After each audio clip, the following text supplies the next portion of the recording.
an Unspoiled Network podcast. This is Spoil Me, covering Young Wizards, Book 4, A Wizard Abroad. In these chapters, we are going to talk about how Nita's parents just up and ship her off to Ireland, which, like, I guess. Shit! Welcome to Spoil Me.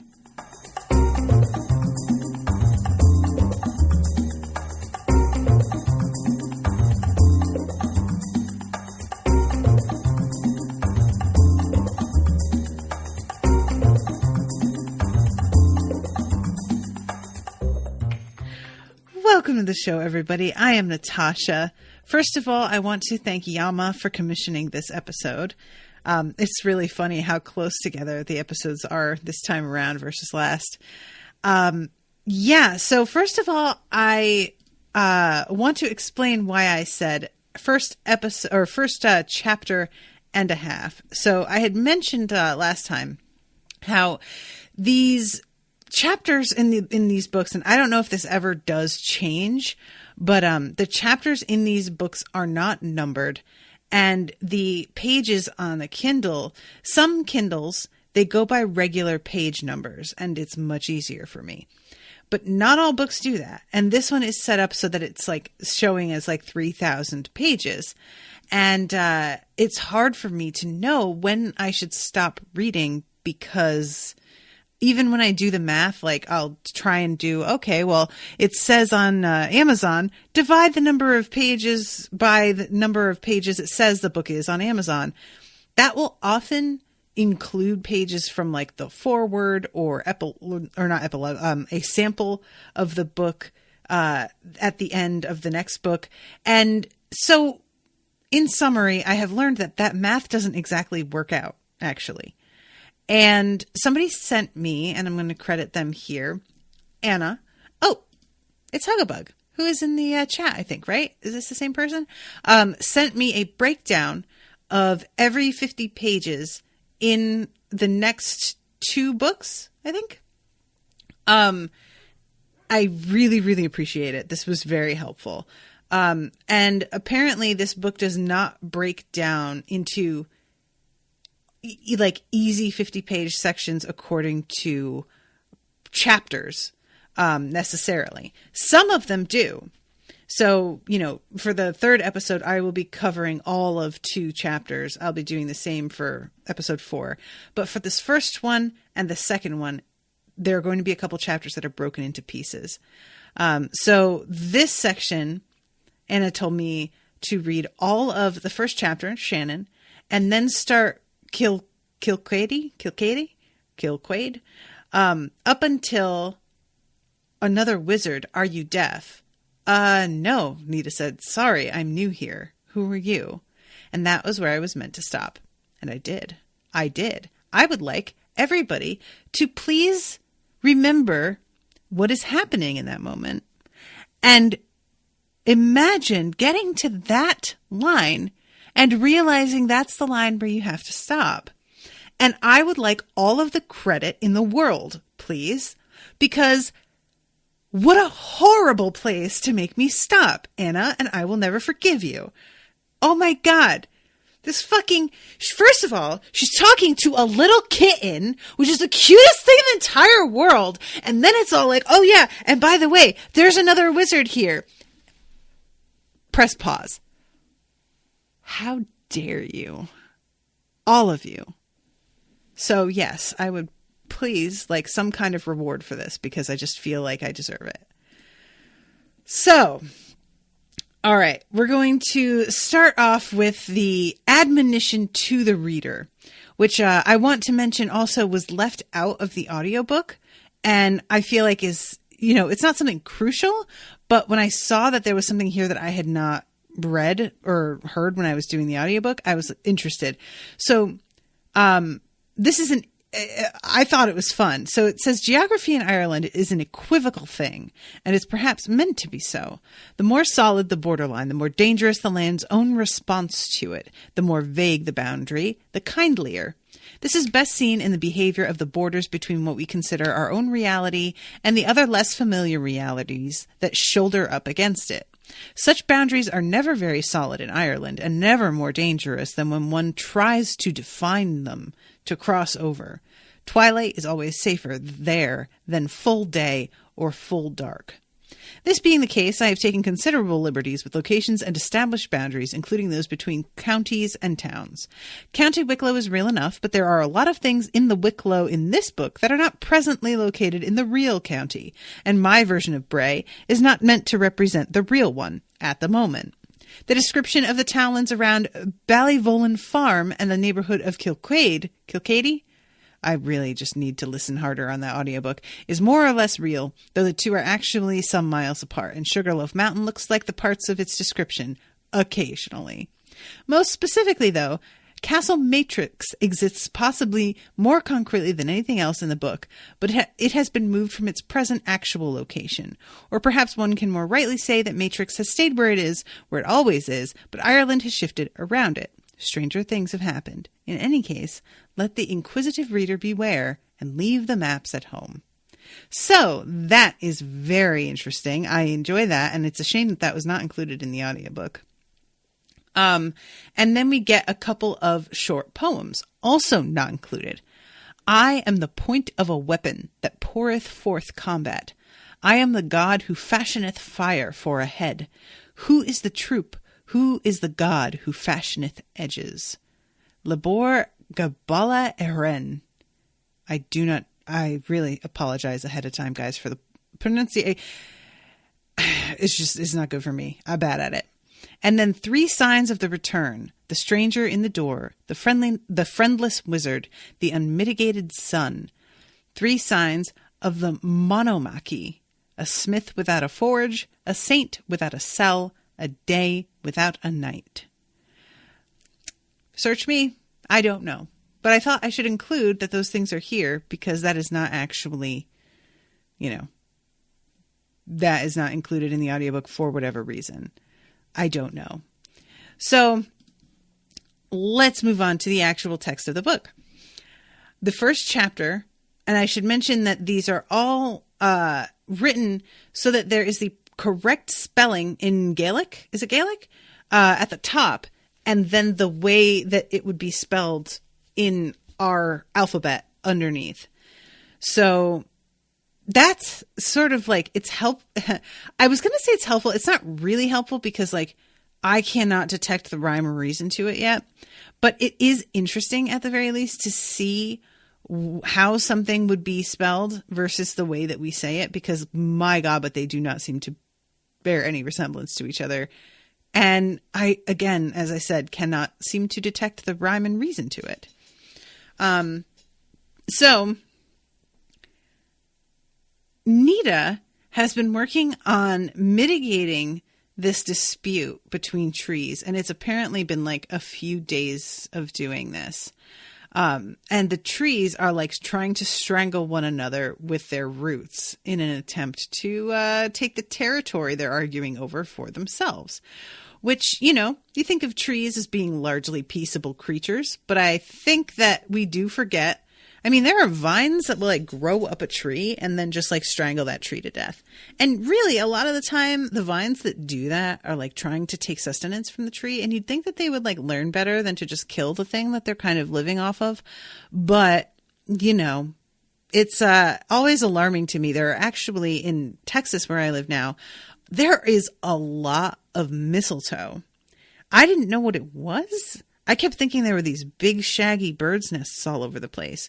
And then as the winter wore on and I realized that these shaggy bird's nests were very green and the rest of the tree was very not, I was like, that can't be. What is this? And when I looked it up, it turns out that it's this particular kind of mistletoe. It is not the kind that has the little white buds that you use at Christmas time, unfortunately. And I guess that can be sort of parasitic at times. But what I'm saying is we think of plants as being sort of like passive. And plants can be brutal, actually. So it makes a lot of sense that these trees would be fighting with each other. I find it amusing. So we have Nita coming in and seeing that her mother is making several complicated dishes. And it's a sign, because of her mother's tendencies to cook as a hobby, but also cook as like a stress reliever. This is a sign that something is going on. And as soon as Nita sees this, she's like, oh, I'm getting the fuck out of here. Like, no. But she's not quick enough. Her mother spots her and is like, don't you want to see what I'm doing? Now, guys, here's where my stupid personality comes into play. Her mother says, don't you want to see what I'm doing?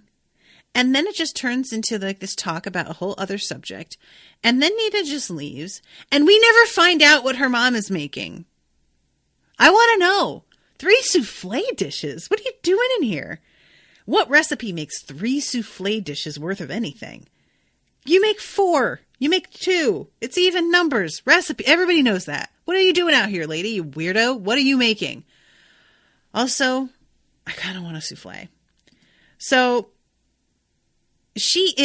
Nita is very resistant to sitting down and talking with her mother right now. She just doesn't want to be doing this. It's understandable. What it is that I have expressed before my sympathy for Kit and Nita's parents in that they are aware that their kids are into some incredibly dangerous shit, and they have to kind of like just let it happen because they are told in real terms what is at stake. And that is often the well-being of the universe at large. At the very least, the well-being of our planet in particular. So they're kind of being held hostage by outside forces and forced to allow their kids to go off and do the most unthinkably dangerous things alone, because their parents don't even have the ability to accompany them and participate in any real way. And frankly, if they were able to come along, it would be no good. I mean, there are so many choices that these kids have had to make just so far in the books we've read that their parents would have balked at, that probably the world would have ended, right? Like, let's just be honest. If their parents were along for the ride, more than likely they would have stopped Kit or Nita from choosing something they chose. And Dareen. And probably they would have been right to do so in a smaller sense. But in the larger sense, it would have resulted in like the crashing down of reality around them, probably. So I think that they like failed to understand just how much of a mercy it is, I guess, in its way, that they can't tag along. They seem to be frustrated by it and wish that they could keep an eye on them. And it's like, that would be bad for everybody, actually. And so her mother, like, the thing that I didn't love about this isn't even just what it is that her mother has decided to do. And I'm saying her mother, but her father is also obviously in on this, but it's just been delegated to her mother that she be the one to talk to Nita about this. She sort of frames this as more of a break between Nita and Kit. She isn't telling Nita to just not do magic. And she seems to like kind of believe, because, you know, I feel like Nita's sort of like, listen, that's just not an option. I can't just not do it. Like, this is part of who I am. So she's prepared to accept that Nita is going to do magic, her like dabbling a bit in her own way. But I think separating Nita and Kit and framing it like you two are spending too much time together, I think that was a mistake. It may wind up being good for the two of them to force themselves out of their little tiny bubble that they have, where it's just the two of them always working together, and they don't really seek out other wizards other than like the adults, like Carl. But I think that the moment as a grown-up that you start to tell a kid that they can't hang out with somebody that they've grown close to, you are starting some shit that you better be ready to go to the mat and finish, because that is going to be a problem. Like the kid that you are keeping them from seeing, either there needs to be agreement from the other set of parents as well. Like you kind of need to be feuding, in other words, and make it so that both sets of parents are like, no, they can't see each other. And that will probably be a little bit more effective in just the logistics of keeping them apart. Or it has to be like something where you give them information that maybe they don't know that makes them want to not see that person. But when it's two people that are otherwise getting along and the parents just don't really approve of what they're doing together or the things that they are prioritizing when they are together, and they're like, I just think that they're kind of a bad influence. Not even a bad influence. That's not fair. That's not what she's saying about Kit, but just he is an influence that she doesn't really like right now. I think you're really setting yourself up to have your kid lie to you and go behind your back and resent you. In other words, do not think this works. Now, there are going to be times where a kid is hanging out with other kids that are a bad influence. And as a parent, even as a friend sometimes, you can see that this kid doesn't necessarily want to be hanging out with these other kids, but they kind of feel like they don't have any other friends, and they just sort of like, they're being pressured to be part of a group because it's just what they feel they should be doing, but they don't really like, these folks aren't resonating with them. And in that case, I feel like telling them, listen, I don't want you hanging out with them anymore. And not even saying it necessarily, but keeping them busy enough that they don't have time to hang out with their other friends. I think that can work, because this is something where a kid is feeling pressured and needs an excuse that's like not going to feel like they are being told what to do, or that their parent is like not valuing the fact that they need friends in their lives. But overall, this whole like conversation feels wrong-headed to me. It just, I don't like it. And I don't know how it's going to actually wind up going. But it's a shame to me that part of the deal is just that she's going to also tell Nita, you have to promise me that you are not going to bounce back and forth between here and there and just hang out with Kit anyway. And look, there is something to be said for getting your kid to expand their horizons a little bit. And I don't mean just travel. I mean, if you feel like your kid only has like the one friend, I can understand being a little bit concerned about that. Thinking they're like, putting all their eggs in one basket makes it sound a little bit mercenary, and that's not really what I mean. But it can be dangerous for somebody to have only one very close friend, because then if anything goes wrong, their relationship gets rocky all of a sudden. Then there's no support system, and your kid doesn't have anybody else to turn to. But this is not a normal, I'm just friends with this one person because they're the only one who gets me kind of friendship. This is I'm friends with this one person because we literally can do things other people can't do. Physically, literally cannot do. And we are working together using those skills that we have acquired in this way. And I think it's a real shame that her parents have decided to see things this way. It's understandable that they're going to try and exert their power as they can because they're worried about their kid. But it is just really, we'll see. So yeah, she says something about, we're doing pretty well, Mom, for as young as we are. Exactly. When you're as young as you are. Hon, don't you think it would be a good idea if you just let all this have a rest just for a month or so. I understand you're good friends. I know there's nothing physical going on between you, so put that out of your mind. We're very glad each of you has such a good friend. That's not a concern. What is a concern is that you two are spending a lot of time on this magic stuff at the expense of everything else. That's all you do. You go out in the morning, you come back wiped out. You barely have energy to speak to us sometimes.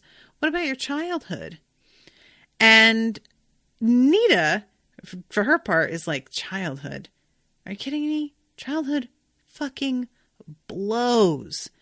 Do you not remember how at the beginning of the last book I was being chased down by a team of bullies who were trying to beat the hell out of me? Yeah, oh wow, what a shame to miss out on that. Sucks, huh? No, this is so much better. But I don't know if Nita's mother is fully aware of the extent to which Nita was being bullied. And then Nita's mother says, you're a little young to be making up your mind about what you want to do with the rest of your life. And I immediately was like, oh, is she? And then Nita says exactly what I'm thinking, which is, oh, really? You're already talking to my guidance counselor about colleges and picking a major. That is definitely the exact same thing. Because her mother tries to argue that it's not. Guys, it's 1,000% the same thing. Can we just take a step back here? Really briefly, I swear. The fact that we have literal children who have never experienced the outside world in any real capacity, who have the most limited understanding of how it actually works based entirely on information that they are getting from deeply flawed sources, i.e., the public education system and likely their own parents. That is all they've got to base their worldview on, and thus what they think they want to do for the rest of their lives. And we want them to not only commit to that in spirit and in action, but also in finances up to and including hundreds of thousands of dollars is absolute fucking lunacy. And everybody involved in the process should be high-key ashamed of themselves. There is absolutely no reason things should work the way that they work. It is ridiculous. And we are basing all of our decisions on this antiquated idea that I'm going to go to school for a thing and then I'll do that thing for a living and make money. Sweetie, no. Okay? Like, that might have been how it worked in like 1980. We're not living there anymore, kids. Like, you go to school for a thing because you have to have a bachelor's degree in order to be taken seriously in a job market that's going to start you off at $9.50 an hour. And they are going to want a master's degree for management positions making $13 an hour. And they're going to be a little bit salty with you if your master's degree isn't in accounting, isn't in business management, isn't in the exact thing that you're about to be a manager for that you never planned on in your entire life. Like, none of what we go to school for almost ever ends up being what we do in the year 2020. That's just not how the world tends to work anymore. We go to school because we are getting a piece of paper that proves that we can be committed to something, and then congratulate ourselves for it, and then try desperately to find a job that is willing to accept the fact that we don't have any practical experience and only have this worthless piece of paper that cost us $150,000. Oh, I guess this doesn't matter, but y'all really, really wanted it though. You mentioned it in the requirements that I should have this piece of paper. But then when I come and sit down and talk to you, turns out this is actually nothing, and you would rather that I have 6 years of experience, even though you're calling this an entry-level position and you're paying entry-level salary. Look, I have some baggage with this, okay? All I'm saying is Nita's right. This author is right. And this was like, years before we really started to see how much the industry of college education was fucking us. Royally fucking us. And as somebody who did not finish school and is paying off, and guys, I'm being dead ass serious. I posted about this on my Facebook a few days ago, or a few weeks ago now. I have been paying off this one student loan for, it was $22,000, I think. I've been paying it for about 11 years. And I currently owe $21,600.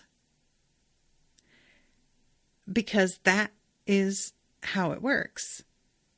I have been paying off a debt for a decade, and all that money has been going to interest, and none of it has gone to principal.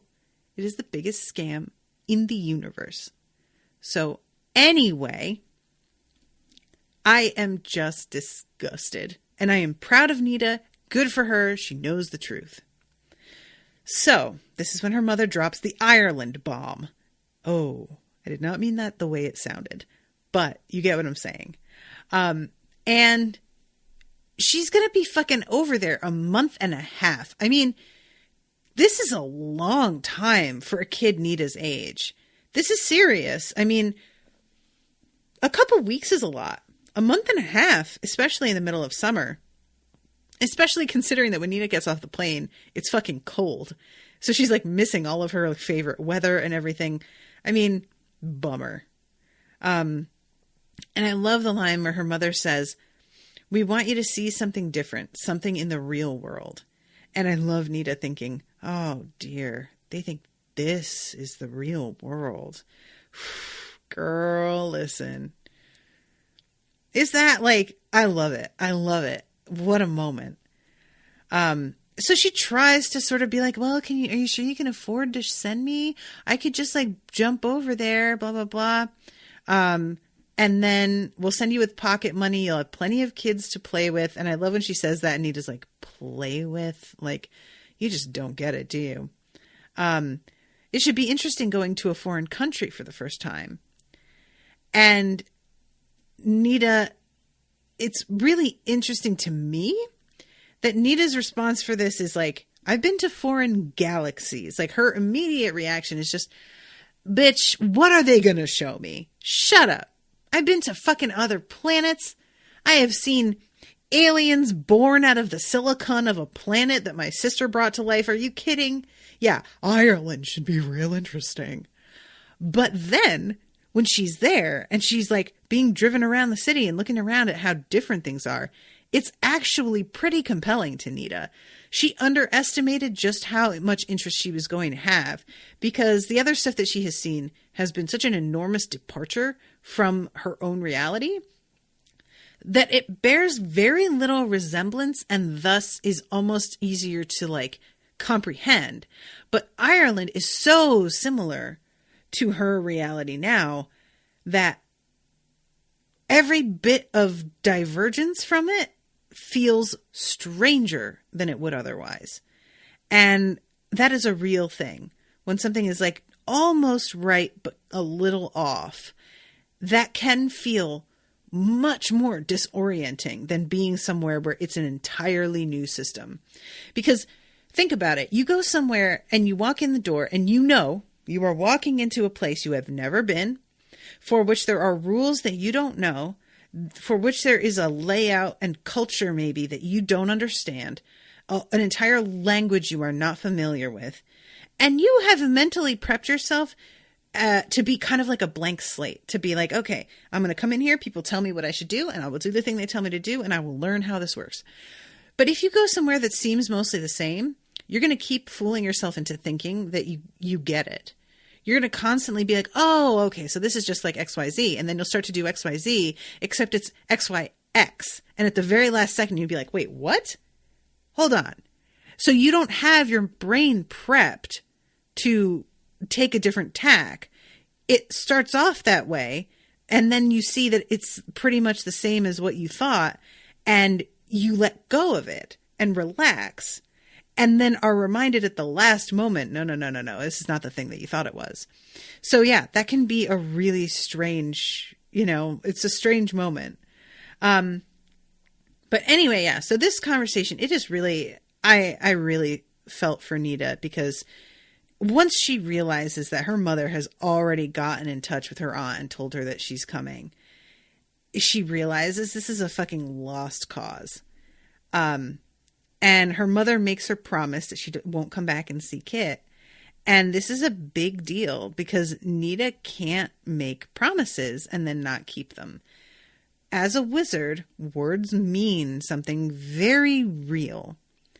And she can't just like do what the fuck she wants after she makes that kind of commitment, which that sucks. And when she goes and tells Kit, it's really funny. They're sitting on the moon talking about it because it's like one of the only places that they can go to get away from everybody and talk privately. And Kit is really fucked up over the fact that she's leaving. He's just like, man, are you serious? Especially, again, it's a month and a half. I mean, this is a while. And he asks her, do they really think it's going to make a difference? And she says, who knows what they think half the time? Which, I mean, that does seem like something that's sort of unknowable as a kid, right? We had 3 other projects waiting to be started. They're all shot now. There won't be any time to do anything about them before I have to go. And he tells her that they can talk mind to mind. And she's like, yeah, and that's cool, but it's not the same. And then we get this thing that I had kind of forgot about. She had often enough tried explaining to her parents the high you got from working closely with another wizard, the feeling that magic made in your mind while you worked with another. The texture was unlike anything of wizardry worked alone, more dangerous, more difficult, ultimately more satisfying. So I'm wondering if that isn't part of what her parents are sort of sensing. Is they're like, yeah, so first of all, we can see that you're like basically getting high with your friend. And like, I know that's not really it, but she's doing something that feels great and is also like more dangerous. And they're like, yeah, that feels a little bit too close to like unhealthy reliance / addiction. Maybe we should nip that in the bud. And they won't necessarily like, they don't know about it in the way that you would know having experienced it. But it says that she has tried explaining it to them. And that is part of what makes me go, maybe that had a factor in this, you know? So I love this. She asks, because we don't ever see what's going on with Kit. Really, Nita's the main character in these stories so far. But she asks how his parents deal. He says, my dad doesn't mind it so much. He says, big deal. My son's a brujo. My mother, she has this idea that we are somehow meddling with dark forces. Kit made a fake theremin noise. Yeah, I mean, that feels right. One parent just being like, well, you know, whatever. And the other parent being like, you are in commune with the devil. You know, like, Jesus. So he asks about Doreen, and I have been super curious in these first pages. I was like, I can't believe we didn't start out talking about Doreen.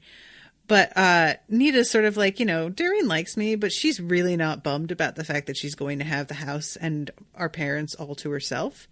And she says she's busy managing her wizardry these days, spends most of her time working with her computer. You wouldn't believe some of the conversations I've overheard. No, I will not move your planet. What do you want to move it for? It's fine right where it is. Which is just bananas. And it says that as a new wizard, she's at the height of her power. And also as a very young wizard, she is more powerful at the moment than both Nita and Kit put together. Guys, I confess I don't remember this being a thing. And it's not like I think that this came out of nowhere. There's like a inkling in my brain that this has been mentioned before, but I just totally am not putting it together. So if there's any way that somebody can refresh me on how that works, it's sort of reminding me of like in the Twilight series, how like a new vampire is way stronger than your regular old vampire because it's still got like human blood inside it that it's like sort of running on and giving it more energy and more power. but I don't remember how this works. Hugabug says, yeah, Tom and Carl talk about it, that the younger you are, the more power you have, and it wanes as you get older. That just really seems unfair. Like, that's just rude. You know, like, what the fuck? How cruel. Everything goes away as you get older. Can't we just have magic be like an exception to that? Everything. Your mental capacity, your physical capacity, your ability to process raw vegetables, everything slows down and gets tougher as you get older. Can't we just make magic like a bit of an outlier? Come on, have pity. So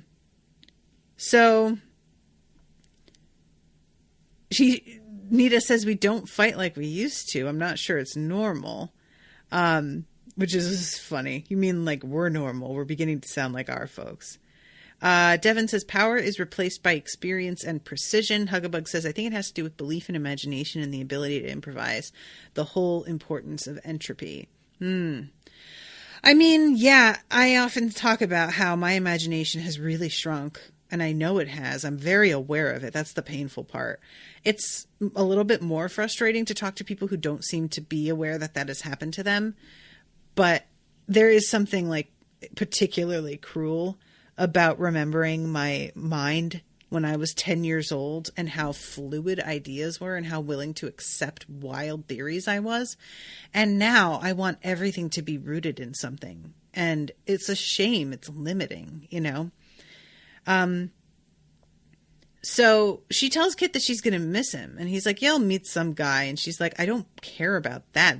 I just, you know, I don't know if they even speak the same language. And this was like kind of flirting with the bit of foreshadowing that we've gotten in other books about the way the two of them are beginning to see each other. And him talking about, you'll meet some other guy over there. I'm wondering how aware they each are of their attraction to one another. And how much they have like talked about it or how honest they are being about it. Because when she says it's not about that, I believe her for sure. But also the way that he phrases it, it sounds to me like he is a little bit jealous. And I can't tell if that's just like an accident of the phrasing or if there is something there. And he basically, and they end this conversation with him being like, all right, you know what? This is going to happen whether you like it or not. So I guess we just have to make the best of it and we'll figure this out. And then comes the day where she has to get to the airport and it's really cute. She is saying goodbye to her parents and she calls her mom mommy for the first time in like a while. And there was something really touching about that. That'll happen when you're facing a moment of going off by yourself. You will suddenly realize that like, oh, I actually do need my parent like a little bit more than I like to admit to myself. So she gets on the plane and she can sense the energy of the plane and mentally connects with Kit and is like talking about how it wants to be off. And, Kit tells her, yeah, it kind of has the vibe of never wanting to come down again, actually, which that makes sense. It's built for a purpose and it has that sort of energy to it where it wants to fulfill its purpose and be in the air. So Nita has brought So You Want to Be a Wizard with her for some light reading. And the book falls open to The Wizard's Oath. In life's name and for life's sake, I assert that I will employ the art, which is its gift, in life's service alone, rejecting all other usages. I will guard growth and ease pain.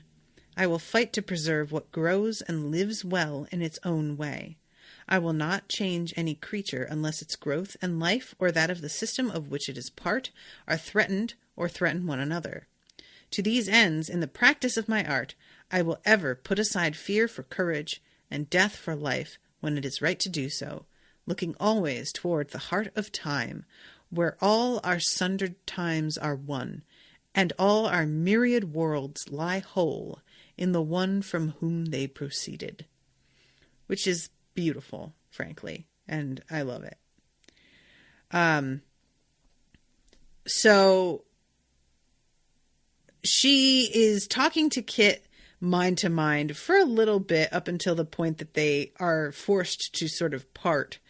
And I really enjoy how she describes the plane screaming with delight as it like gets up into the air. It's just really adorable.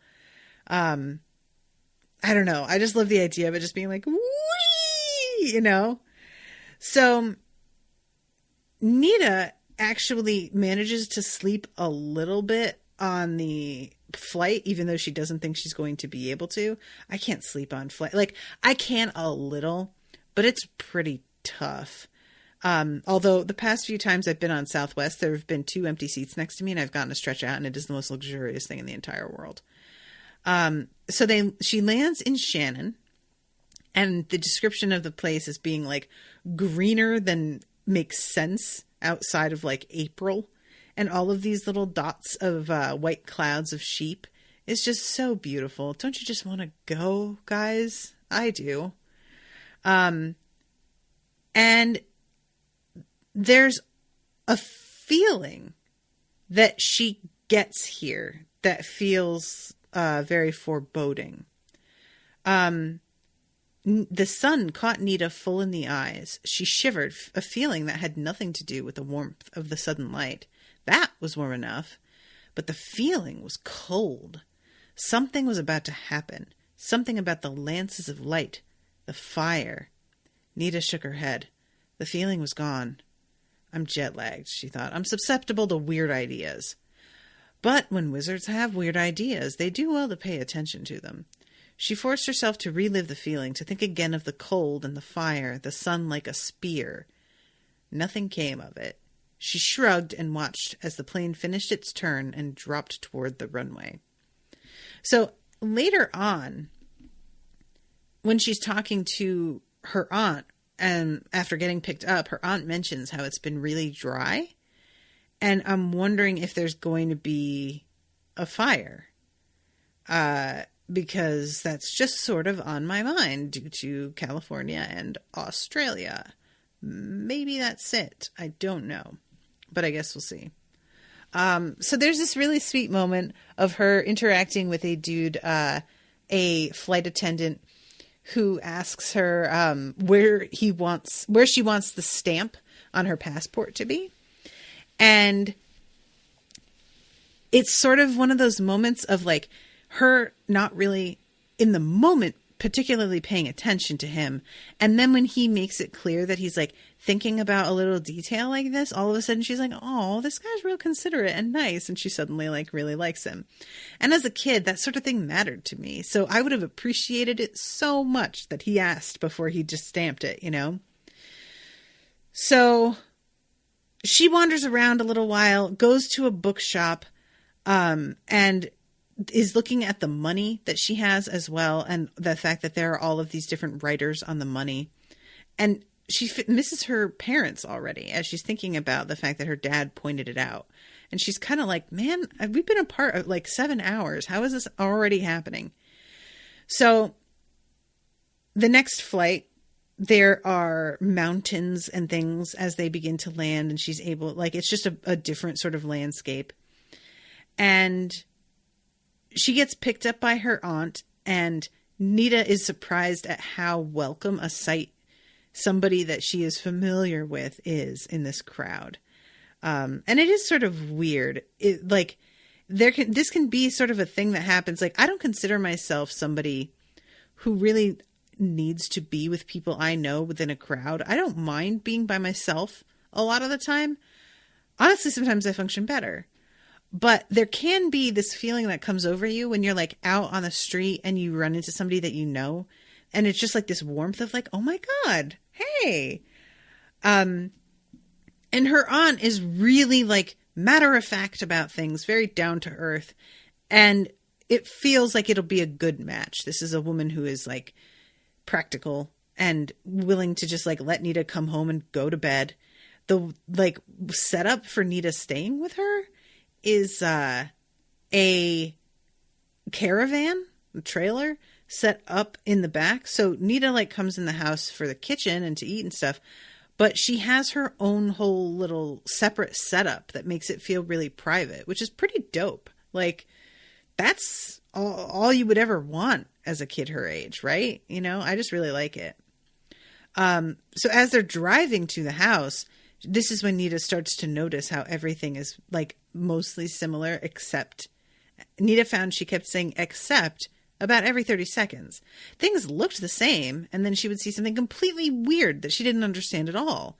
The street signs, half in Irish and half in English, were a constant fascination. So there's a point here also where she asks about some horses that are grazing, and her aunt says, tinker ponies, the traveling people leave them. And I was really grateful. I don't know if the word gypsy is going to come up, but as of right now, she's using the word traveler, and I like that, and I'm appreciative of it. We'll see how that continues on. It's a book written early enough that the fact that the G word is a slur is not well known. It's still not well known, but it's more, people are starting to realize that more lately. So I'm not going to hold it against the author too much if she uses that word, but I just really noticed here. Oh, wait, there is. Are they gypsies? Nita asked. Her aunt shrugged. Some of them say they are. Others are just people who don't like to live in houses in one place. They'd rather move around and be free. So this feels like Nita is using the word and her aunt kind of doesn't want to use it. There's just a feel to it of just resistance. So, you know, I'm just kind of keeping my eye on that, but I sort of like that. So they have this little like powwow. I shouldn't use that actually. Now that I think about that, they have a little chat after Nita takes a nap, because she wakes up and she hears horses right outside. And, you know, her aunt's place, it's a farm, and there's stables for riding lessons and things. So initially she's kind of like, oh, wow, okay, horses right there. But then she realizes like it's pretty late and she can hear men speaking, and she's kind of like, what's going on? So she looks out the window and there's nobody out there. And she's kind of like, okay. So she goes to have a cup of tea with her aunt and mentions that she heard some voices. And her aunt is just like, oh, you mean the ghosts. And it's a fun conversation because her aunt isn't going to lie to Nita about what's happening here. But she also is afraid of like spooking Nita a little too much. Nita's a kid, and she doesn't know how Nita is going to take this information. So she's very careful about the way she talks about it and makes sure to treat it as if this is sort of just an ordinary occurrence that isn't really a big deal, and just kind of like, you know, take the mystery out of it a little bit by behaving as if it's sort of a run-of-the-mill thing that happens sometimes, and what can you do? And I really love this. Nita knew that ghosts weren't souls exactly. Most apparitions tended to be caused by a kind of tape recording that violent emotion could make on matter under certain circumstances, impressing its energy into the molecular structure of physical things. Now, I don't care about whether people believe in ghosts in one way or another, whether they think that there's a soul stuck here or whether they think it's just an impression of a moment. But man, I have an issue with people who just don't believe in ghosts at all. Like, come on. You really think that there are all these people all over the world, all just making up that they saw shit? They're all just straight up like lying or deluded? Does that seem likely to you that they're all just fucking either lunatics or idiots? Really? Is that... Owen, my fiance, does not believe in ghosts, and I just really side-eye him for it sometimes. And listen, I tend to subscribe more to Nita's line of thinking. I don't think ghosts are souls trapped here. I don't really believe that's what's happening. But we can look at the sky at night and we can see stars shining that are dead. Those stars are gone, but we can see them. Why? Because physics is bonkers and makes very little sense, really. And that light takes literal years to get to us. And that's just something that we all just accept. Yeah, well, you know, some of the stars are dead by now, but for us, they're still there. And they'll still look like they're there for like another couple years. But they're gone, and we know they're gone. And yet ghosts are just so out of the fucking question. Are you kidding me? How, like, think about taking a photo on film and how we figured out, oh yeah, well, you know, you just have a thing that sort of captures the reflection of light that we shoot at an object onto this particular potion that we dip the film into, and then it shows the reflection from the light that we captured on this film. Taking a photo is grabbing an image of something that was there in perfect crispness, and we can hold it and look at it as if we have the object when we don't. A photo and a ghost and a dead star all kind of have a lot in common. And I just don't understand people who try and argue that ghosts are straight up not real. I mean, there is, in my mind, an argument to be made that this energy impression is more than just a star, because that energy is also sometimes affecting physical objects. Doors opening and closing, taps turning on and off, lights turning on and off. But that doesn't change the actual, like, reality of what it is. And just can we all just get on the page that, like, ghosts are just a fact of life and we just don't get what they are yet? We just don't understand how they work. But fucking, of course they're real. Get out of here. We just have too much baggage around what ghost means as a word. That's really what it is. But I have no doubt whatsoever at all in my mind that ghosts are a reality. And there are places where there are more of them because maybe more terrible shit happened there.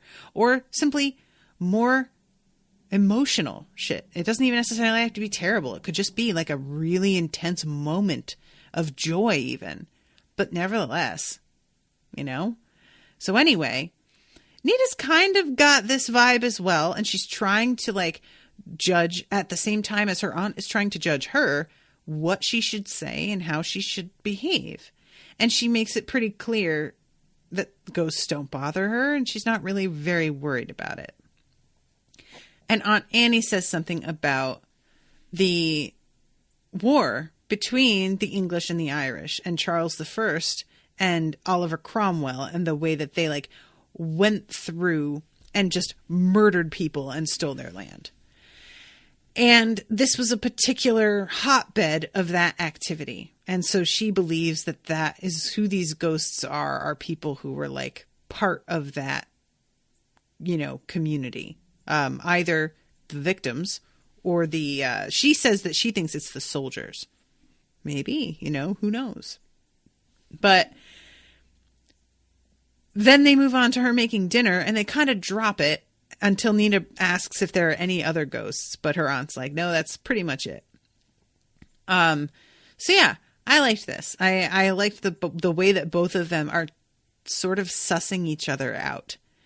And at this point, I really want to know, is her aunt the fucking wizard? Is that who it is? Because the kitten talks about it. And I'm like, I mean, there's something about the vibe. Can a wizard sense another wizard just, like, being around them? I don't know how that works.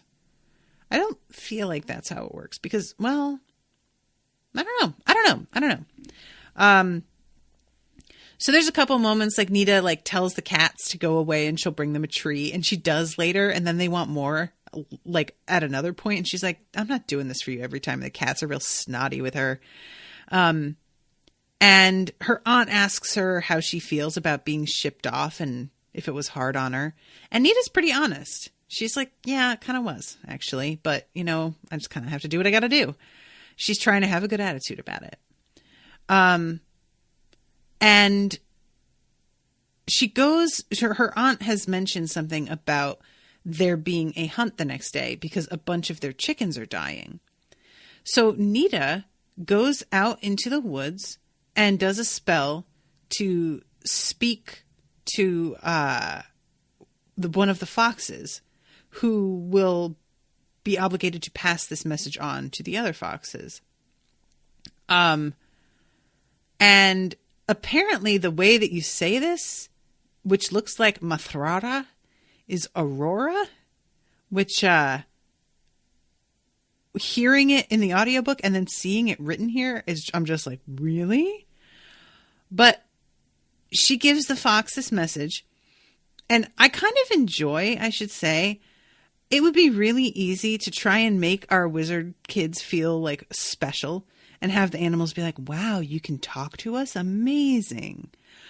But the animals seem to take it pretty much in stride. She goes and like sees the horses at one point and tries to talk to them. One of them literally tells her to bugger off before he bites her. And the others are pretty unimpressed. They're just kind of like, yeah, hey, what's up? Some of them don't even like reply.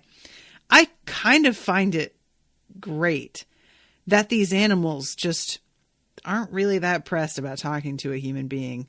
They seem to be like, don't think you're special. We don't want to talk to you. And I'm here for that attitude, honestly. So yeah, she tells the fox that there is going to be a hunt coming through. And in the next few days, you should tell your people to stay out of the area and maybe lay off their chickens. And the fox says they've poisoned all the rats. What's a body to eat? But for the moment, as you say, I am warned. Your errand's done. So then, go well, wizard. And it runs off. And it looks at her thoughtfully before it does, which makes me wonder if it's also thinking that there's another wizard around. I don't know. And Nita thinks for a bit about how different it is to speak to domesticated animals versus wild animals. And she has a bit of a theory that animals that are domesticated maybe don't have to like, that she says that they're more short spoken. Maybe they have less to talk about because they're engaged in less activity throughout the day. But also it could be just that they don't have to exercise their brains so much and maybe just aren't as intelligent as the wild animals have to be in order to survive, Wild animals had more to say, but it was often more difficult to understand them, the message being colored with hostility or fear or plain old bewilderment. The fox lived on the fringes of human life, knew human ways, but was wary, and so there was a cool tinge, a remoteness about the way it came across, which is cool. I like that detail in there. And it's mentioned that she felt the obligation to come and tell this fox because of the fact that she made this vow about making sure living things don't come to harm. And that if the farmers really want to defend their hens, they can just stay and watch and kill the fox with a gun and take it upon themselves rather than tormenting the thing and chasing it and tearing it apart with dogs. She feels like that doesn't have any of the sort of like honesty and responsibility to it. And I kind of see what she's saying there. So she does a mind connect with Kit, and it's fun because she can like feel that he's eating mashed potatoes almost to the point where she like swallows because it's like she's chewing herself. And they have a cute talk, and then she like goes to sleep, wakes up. This is when she talks to one of the people. There's Derval, and there's another person whose name I am forgetting. But Derval is the one who is suggesting to her to be careful of one of the horses because he's really a dickhead, pretty much. Joe, that's the name of the other one. And this is when she goes and like introduces herself. Bugger off, little girl, or I'll have your arm off. And as she is poking around in the stable, this little kitten, guys, I am so jealous of anybody who's around a kitten. Something small and black fell down from the top of it. It tumbled down the hay, and even though Nita sidestepped, the black thing fell crookedly and landed on one of her sneakers. It looked up at her and meowed, saying, "Sorry." "Don't mention it," Nita said. And the kitten started to run away, but then it stops itself and looks at her and like, "Oh." And it says, "Another one. The wind does blow, doesn't it?" Which I assume is, oh shit, this means things about to go down, because here you are.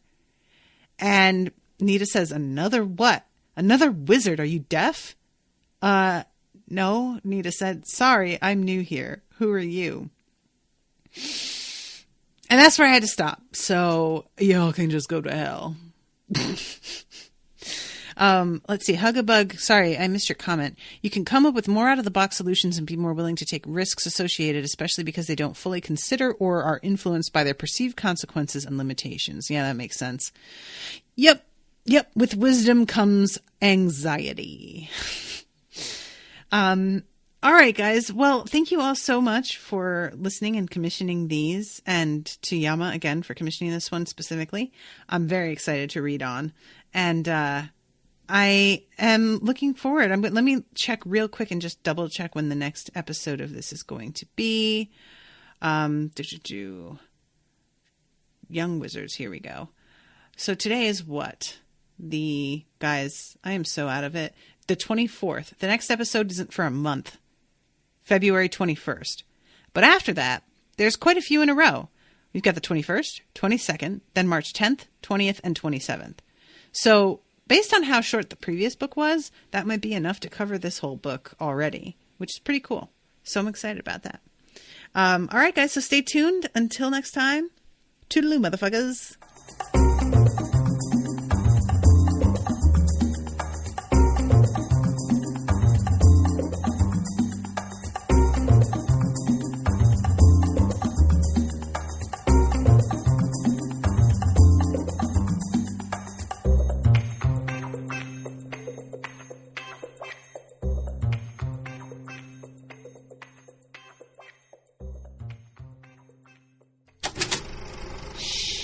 That was an Unspoiled Network podcast.